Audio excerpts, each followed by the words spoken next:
Have you ever wondered why some people make money in government contracting while others keep watching from the sidelines? Is that a real question? Yes, that's a real question, because making money in GovCon is not complicated.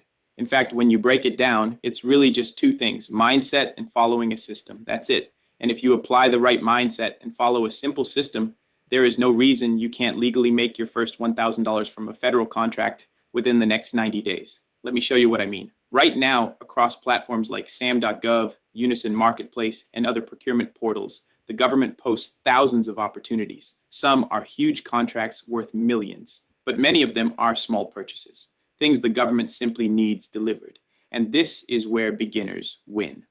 For example, there are opportunities where agencies need testing kits, equipment, tools, supplies, or technology licenses. Sometimes it's something as simple as safety equipment or diagnostic tools for an embassy or agency overseas. Your job isn't to manufacture the product. Your job is to find the supplier. You reach out to the company that sells the item and say something simple. Hey, I'm working on a government purchase and I may need a larger quantity. If I buy in bulk, can you give me a discount? Let's say the supplier gives you a $500 discount. You then submit your quote to the government with $1,000 added to the price. The government pays your price. You pay the supplier their discounted amount, and the difference becomes your profit. That's the system. You didn't manufacture anything. You didn't need a warehouse. You simply connected demand with supply. Let me give you another example. There are contracts where agencies need work done on land, clearing debris, removing tree stumps, landscaping, maintenance, or cleanup work. Now, maybe you don't own a chipper machine or a landscaping company. That's fine, because there are experts who do. Your role becomes the prime contractor, meaning you hold the contract with the government and then bring in subcontractors who do the actual work. So let's say a subcontractor quotes the job at $50,000. You submit the proposal to the government at $51,000. That extra margin is your management fee for coordinating the project. You're organizing the work, you're managing the contract, and the government is perfectly fine with that because agencies need someone responsible for the delivery. I'm working with someone right now who is going after an opportunity exactly like this. And the crazy part is, the person I'm helping is under 21 years old. Imagine that, winning federal work before you can even legally drink. That's what happens when you stop thinking small and start following a system.